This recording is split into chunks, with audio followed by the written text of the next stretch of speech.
Good morning! Ayan po, mapupunta kami ng palengke. Sinabi na ako ng Ara.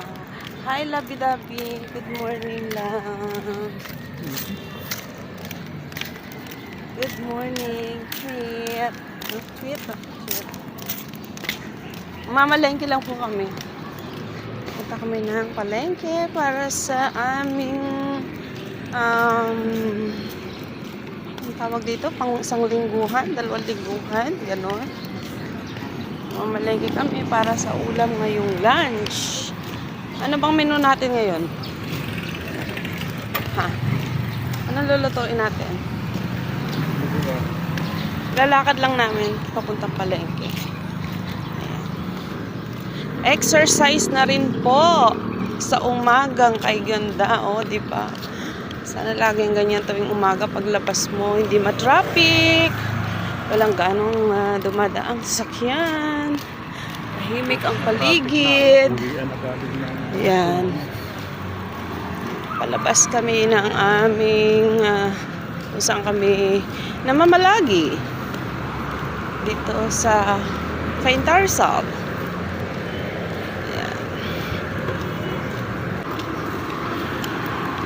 Good morning, madlang people! Diba? Sipag ng mga talagang nililinis na yung mga tambakan ng mga basura na dapat naman talaga, diba? Kasi minsan hindi kagandahan ng amoy kapag napadaan ka, kapag ka maraming tambak ng basura sa isang mga gilid.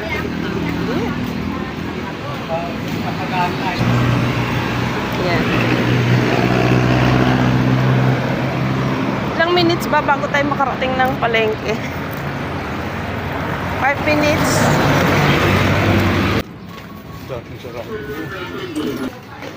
Dito na kami sa palengke.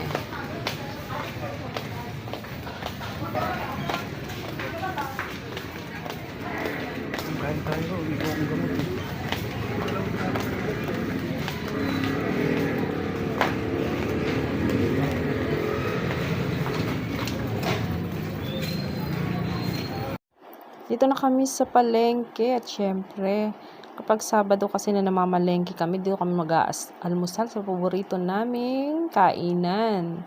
Ito, dito kami kakain ng goto or ano ba yung mami, ayan ang in-order namin. Yung asawa ko kakain ng pares. Ako naman, ito mami, ang sarap po niyan dyan.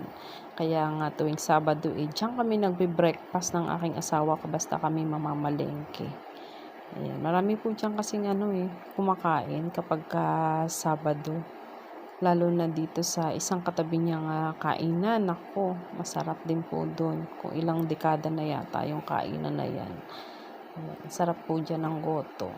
Ayan, kain po tayo. Ayan o.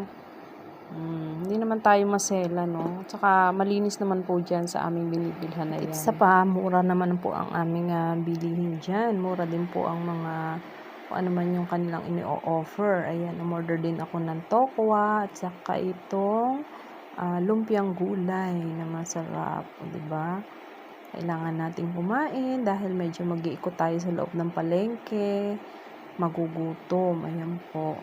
Dito na kami sa loob ng palengke. Ang una namin bibilhin ay ang aming gagawin para sa aming lunch. Yun ay ang dinuguan. Dinuguan ang napili namin lutuin ngayon. Noong isang linggo kasi nagbopis kami. So ngayon dinuguan naman. Pagbigyan natin kung ano yung hilig para walang ligalig. Kung ano man yung gustong paluto ng mga junakis o ng aking jowa. Kung ano siya naman yung magluluto. Hindi naman ako So, sunod lang tayo kung ano yung gusto niya. Ayan po, dito kami ngayon sa aming suki, kung saan kami lagi namimili. Ayan, si Miss Carmen at ang aming isang kababayang kamangyan. Ayan po, kamangyan din po yan. Kung saan dyan po ay matagal na namin. Siguro dalaga pa ako, suki na namin yung mga yan sa palengke. Kung saan kami bumibili ng karne, baka man or baboy. Ayan, yan, matagal na naming suki yung mga yan. Diyan po kami. Mantakin mo almost 30 years na naming suki yan.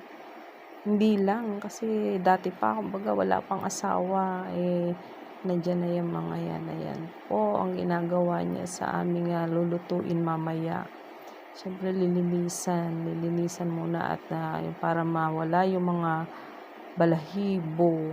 Kasi masarap sa dinuguan yan, parte na yan. Yan ang masarap. Yung iba ayaw, pero mas kami pagka tenga ng baboy or kung may available pa sanang isaw, kaya lang wala nang available na isaw Yan lang yung available. Tapos hahaluan lang po ng laman na medyo may konting taba at saka atay at ano pa ba yung isa? Parang pancreas ba yun sa English? Lapay? Tama ba? Ayun, bahala na kayo mag-correct.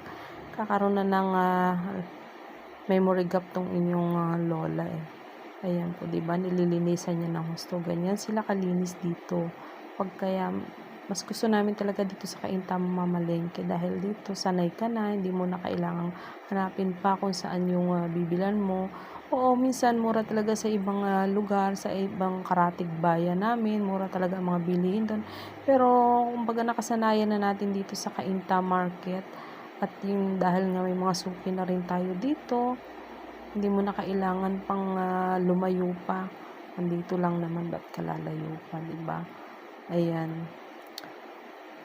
Magdidinuguan kami mamaya.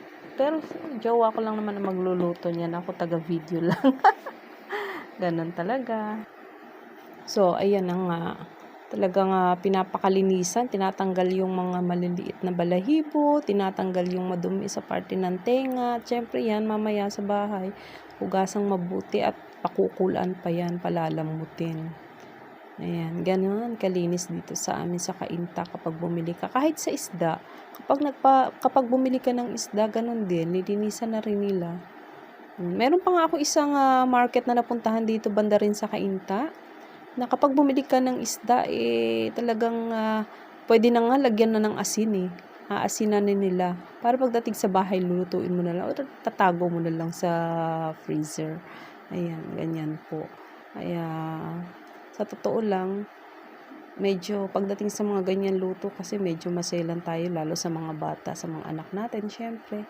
Kaya hindi ko talaga sila hinahayaan minsan na kumain ng iba. At saka ganun din naman sila, hindi sila kumakain ng luto ng iba pagdating sa lutong dinuguan.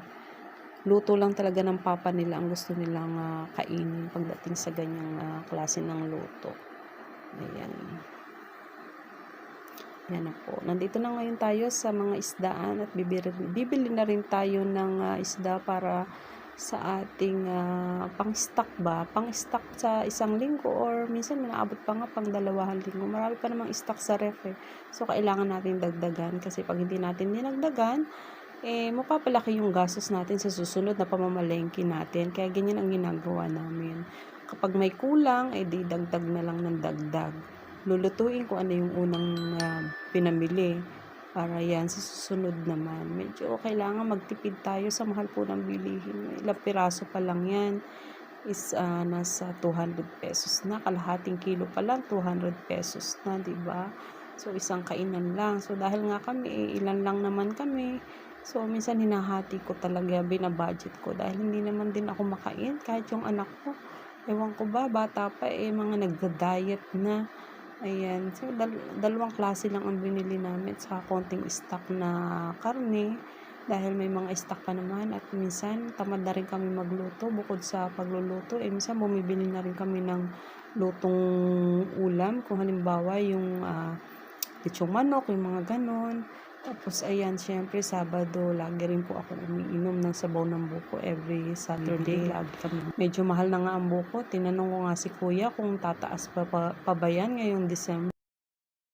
Sabi niya, hindi naman daw, kaya lang, hindi na per piece ang ating mabibili, kundi, per kilo, 300 per kilo. Akalain nyo yun. Samantalang sa probinsya namin, magpapakuha lang tayo sa puno ng niyog at para gamitin natin kung magagamitin natin ng pansalad yan. Ay nako, ang buhay Manila nga naman, di ba? Lahat kailangan talaga bibilin mo. Ayan, tapos papunta na kami kung saan bibili naman kami. Pupunta kami sa aming suki. suki namin, kung saan kami bumibili ng mga gulay. Ayan, bilihan ng prutas. Napakasarap talagang mamili kung marami ka din lang pera. Ayan ang aming suki dito sa gulayan. Matagal na rin namin suki yan, guys. Siguro wala pa rin noon. Halos mga dalaga pa talaga, dalaga binata pa suki. Suki na talaga niyan. Kaya yan.